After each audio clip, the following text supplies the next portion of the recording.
Welcome to Raising Financially Fit Families with Joline Godfrey podcast. I'm your podcast producer, RJ Malik. Joline, as always, it is great to see you. And I know you've got another fascinating topic and a fascinating guest lined up. So I'm going to stop and throw it to you and you can take it away. Thanks so much, RJ. It's great to be back again. And you're right. I have another cool guest with me today. I'm with Connor Crown, and I'm excited about this conversation in particular because we're talking about uncles. And people don't talk about uncles all that much. And so I'd like to begin by just telling anyone who's listening that Connor has had the privilege of being a nephew multiple times over because he is the youngest of 5 siblings, I think. So now the tables are turned and he is an uncle, and we're going to talk about that experience and why it's so important in the family. So, Connor, will you tell our listener who is, I know, fascinated by this topic too, a little bit about yourself and what this topic means to you? Absolutely, Julie. Thank you so much for having me. Yes, as you mentioned, I think I am uniquely positioned by the sheer number of individuals in the family. I myself am in the 4th generation of our family, as we internally call it, because we're well onto the 5th. But just to kind of rattle off the tree here, as you mentioned, I'm the youngest of 5, 4 other siblings, and my dad happens to be the oldest of 7. Wow. And being the youngest of 5 with my siblings all married and with fledgling families, I happen to have 10 nieces and nephews. So being an uncle is definitely always front of mind to me. And this conversation in particular is of interest because of my primary business, Expanse, where we aim to help other family offices or businesses pass along the values of taking care of one another and just generational stewardship. So thank you again for having me, and excited to dive in. Well, family offices don't talk about aunts and uncles nearly enough in my mind. And I do see this role as one of a messenger role. And I think one way I'd like to start off is to talk a little bit about what some of the messages are you got over the years from your uncles and how that informs what you think of as your role today with your own nephews and nieces. Absolutely. Some of the core values that our family has always, we'll say, preached, passed along. To me, it was just kind of common talk. But as I've gotten older, I've really understood that it truly was something that was intended to be passed along. Were simple notions such as, take care of one another. That is one of the things that we hold true to every single day. Family is family, and regardless of storms or things that come about, we need to be there for one another. And that is truly one of the most powerful tools. And when we're able to be there for one another, then we can take that next step, which is taking care of community.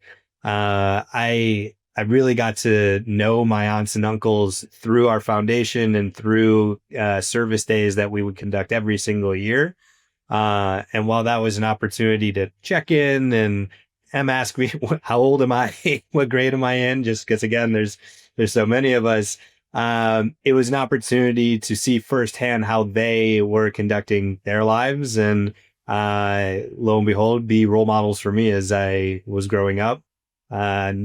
Not knowing at the time, but becoming more and more relevant now that I would be in that position of needing to be that role model. Wow.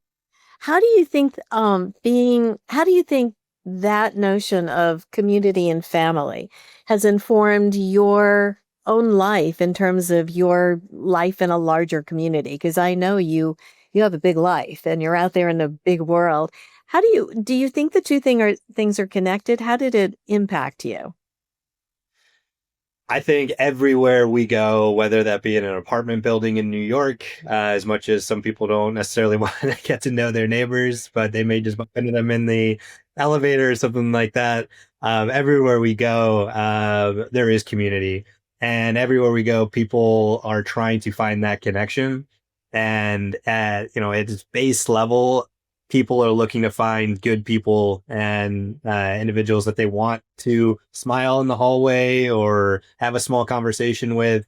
It can expand into much bigger things, but it just makes life meaningfully more productive and fulfilling by knowing, my reputation or, my goal here is for people to know I'm trying to do the right thing. We can make mistakes, but if the intention is there, then community seems to rally around that notion. And so you're right. I travel quite a bit and I've been put into and uprooted from many communities. The uprooting is always painful, especially after we've established it. We do our best to stay in touch. But again, taking care of one another, taking care of community, kind of intertwining those has been critical to just how to make a move, how to enter into a new space. Wow. I'm reminded you and I actually spent some time together as Shabbat that was a true community. And looking back on that, I think everything we do, if we do it well, requires practice. You came into that Shabbat as a practiced community member and clearly practiced uncle in many ways.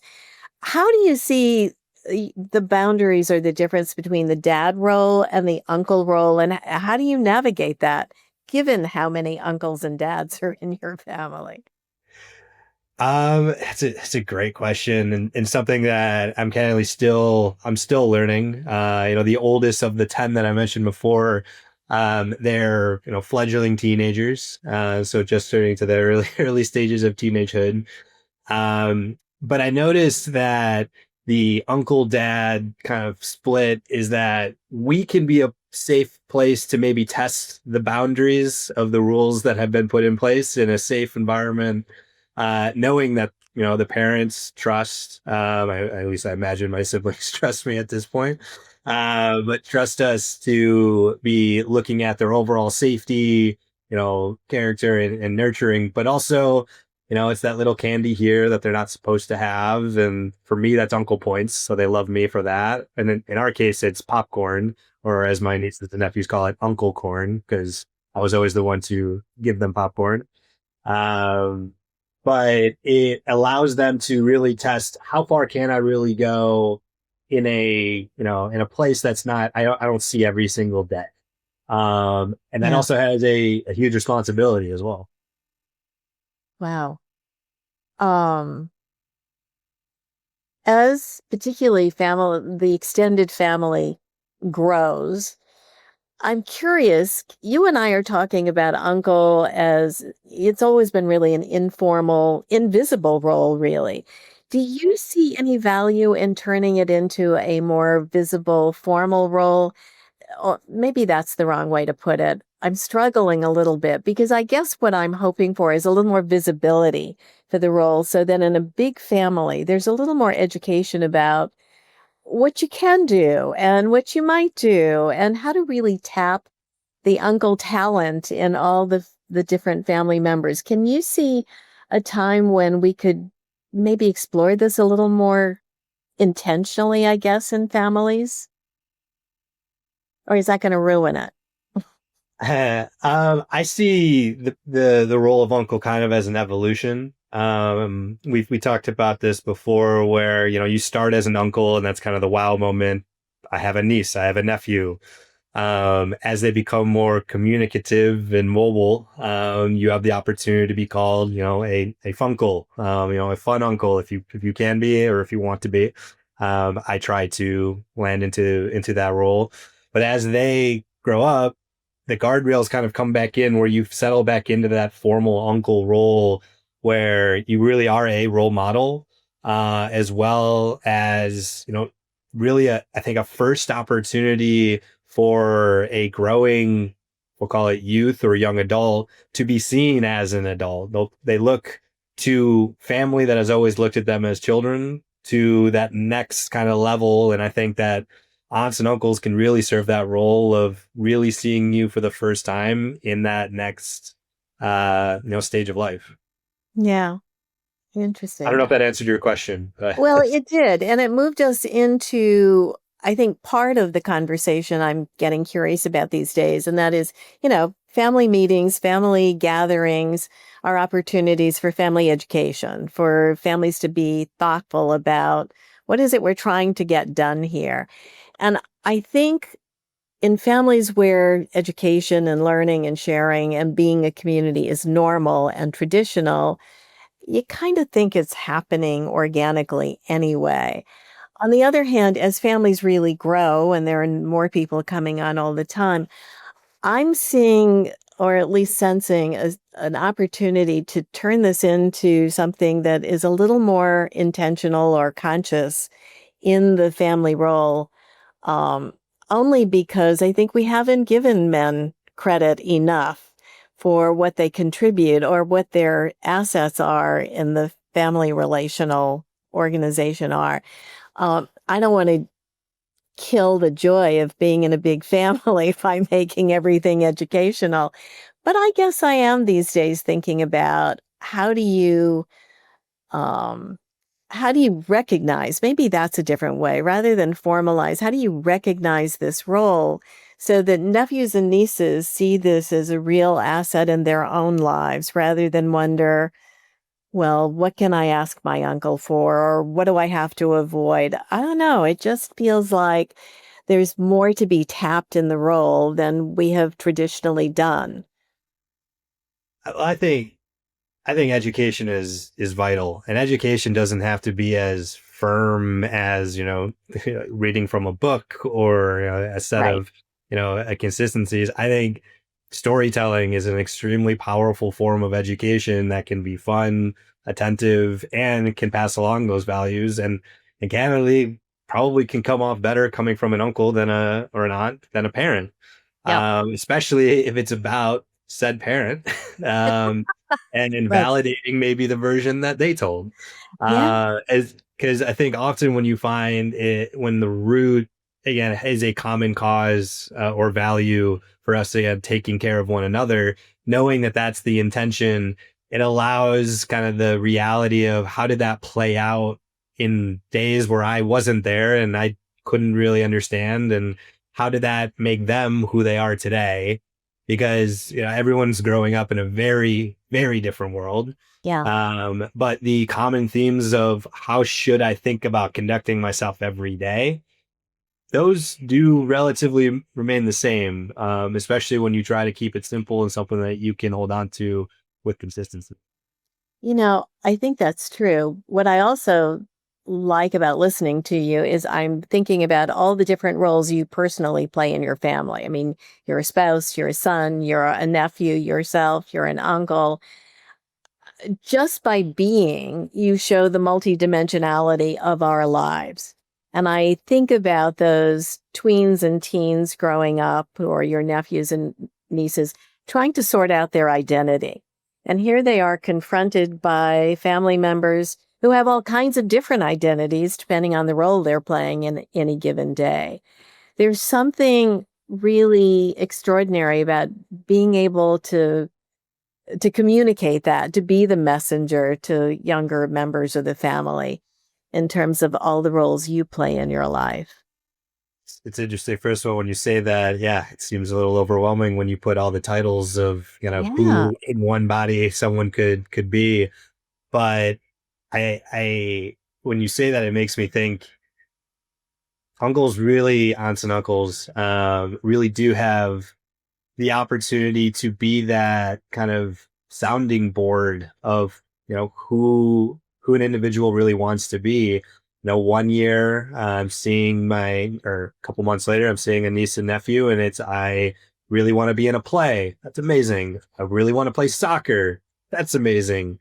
It's allowing them to kind of test out all of the different versions of themselves, and we get to serve the fun role, candidly, of just being kind of the hype team. Yeah, we love it. This is great. Curiosity in the support. I find it actually kind of funny because sometimes when I talk to my niece and nephews, they will be like, "Well, don't you remember I play this?" First of all, there's a lot of you. Second of all, you guys change all the time. Right, So right. Yes, they do change. where or do you have any memories of having to be the not just the fun uncle, but the other uncle, the one that is putting forth a different message or reminding them of something you think they should be taking in? Is there the serious uncle role as well? It was recently during our impact day. It's the day that we get together and talk about the kind of core areas of focus for our foundation. It's really focusing on that second element, taking care of community.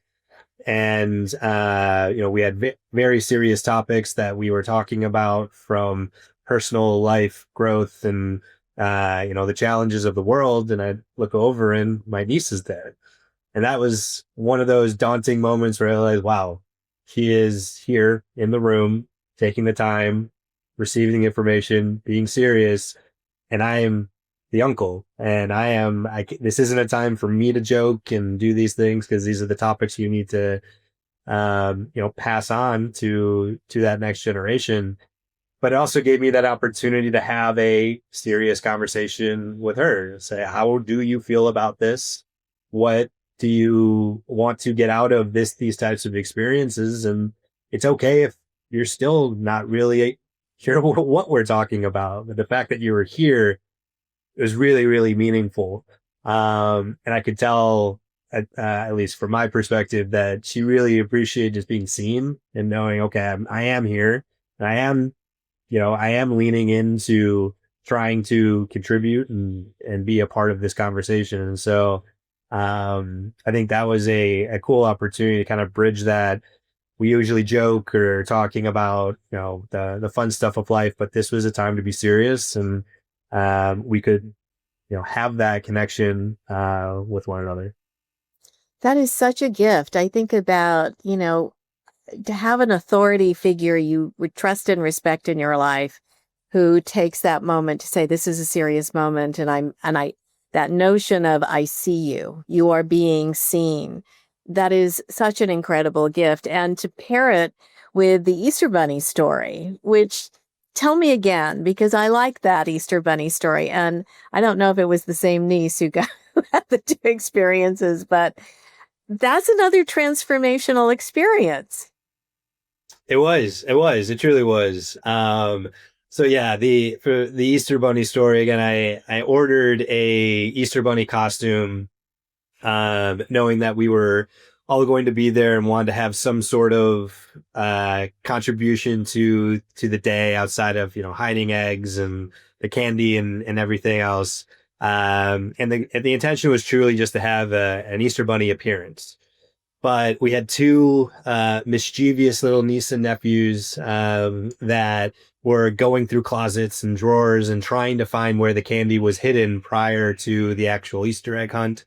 And so the morning of Easter, we we took all the candy out of their individual baskets, and kind of in the morning, with a note from the Easter Bunny saying, I'm very disappointed. I worked so hard. I know what you did. And I didn't feel comfortable giving you candy this year.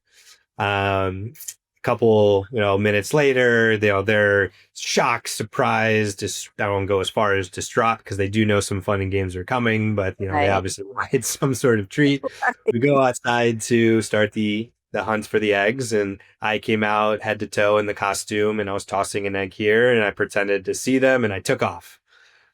Completely ran away like a bunny, being discovered, and trying to flee the scene. And all the kids were chasing after me. But I'll remember again vividly the one of the bad actors of trying to find the candy before they should have was screaming after me, Easter Bunny, I'm so sorry. I'm so sorry. And obviously I couldn't respond back, being in my role, but it was a fun way to kind of bring to life the note to a real life activity that they were Wow. doing. Only an uncle would have pulled that off the way you did. That is such a killer story. And it makes me think, as we, come to the end of our time here, damn it. Um, you and I are going to be together with a group, I think, in Southern California later this year. And I think we should do a shout out to uncles and give them a chance to tell some uncle stories, because it's another way to model what the tremendous possibility is in that role. I couldn't agree more. I think some of the best memories of family gatherings was after the core event, and it was around a fireplace or the couches or something, and organically just stories would start to spill out. And in their world, it's just reliving memories. To us, they're lessons kind of embedded in there. There's little notions, and what I've noticed is once you start, you get a crack in the dam, the waterfall starts to pour. It's a great. And so I think that's a great idea, Joey. Yeah. Yeah. Well, we've got some months in between now and then, but I really do think we can tap this and push it a little further. Connor, thank you for being with me this afternoon because nobody talks about uncles, and I'm thrilled we gave it a little visibility. So thanks for helping out on this. Happy to be here. Thank you so much for the time. Before you go, Connor, how about some contact information? Sure. Anyone who would like to contact me, my email is Connor, CONNOR.crown, CROWN, at expansebp.com. Excellent. And Joline, your contact information. So I can be reached, Joline, and I always spell it too, JOLINE, at bounce-10.com. And I hope people will talk to us both because I love this topic. Thanks so much, RJ.